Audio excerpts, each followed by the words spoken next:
I was a science teacher for 25 years, but then I got bit pretty hard by the acting bug, and I've been blessed to be in several TV shows and some TV commercials. I had a national commercial for Aldi supermarkets a few years ago.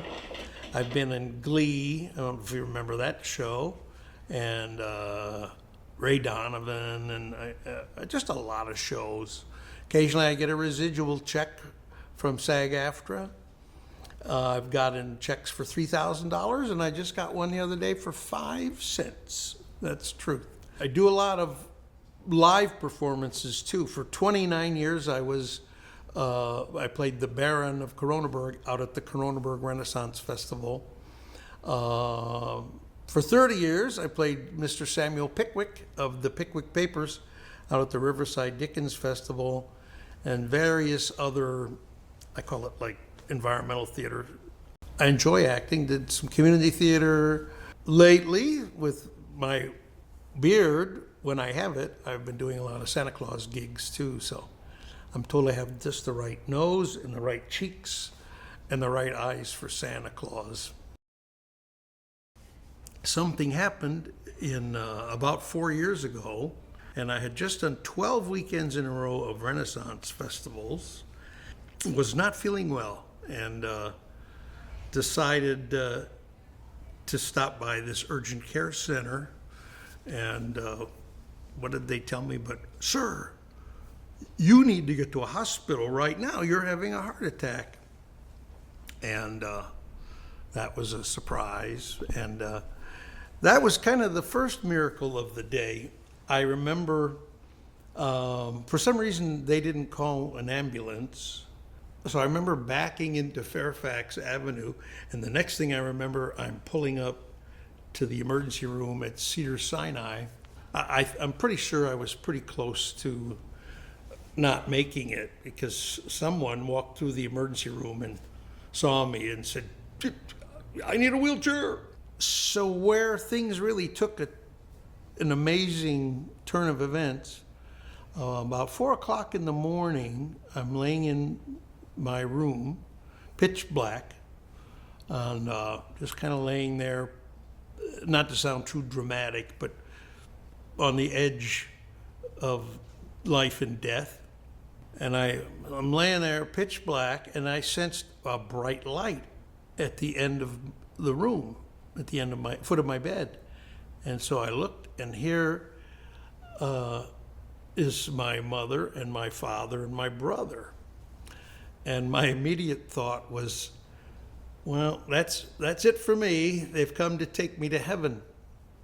And my mother, it's hard to describe, but there were no audible words, but she made me understand, no, it's going to be okay, but ask Jesus. She just kept saying, ask Jesus. Ask Jesus. And then, so I started praying, and I was in a hospital bed, so I'm propped up, and I put my right hand over the edge of the bed, and just started praying, and sort of the prayers of a desperate man, because I'm not doing too well health-wise. When I was in the emergency room, the lady was looking at the monitor, looking at my heart on the monitor. And I just remember she, I couldn't see the monitor, but suddenly she says, "Oh my God," just like that. And that'll get your attention when they say that. Well, what she had seen was my 5 coronary arteries. 3 of them were 100% blocked, and the other 2 were 98% blocked. So I think she was wondering how I was even still alive.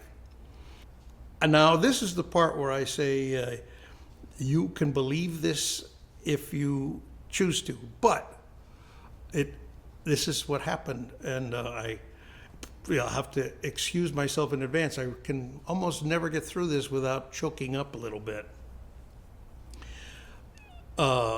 In my hospital room, Jesus came and held my hand. and I mean physically there. I know that has happened over the centuries, and history tells about the appearances of Jesus. And it's a little hard now for anybody to say, well, I don't really believe Jesus existed. And I go, well, that's interesting, because you know what? I've held his hand and I've looked in his eyes, and he's real. He's as real as you and me. So that night, I think he saved my life. And the Lord put good doctors in my way, and I had 5 stents, which saved my life. And the very next Sunday, he led me to this church, and it's really been my church home ever since, and I'm very blessed. I'm just so happy to have this personal relationship with the Lord, and I'm so blessed to be alive, and I cherish every day. And I just encourage you that if you need anything, just call on him, and he'll hear you. Thank you.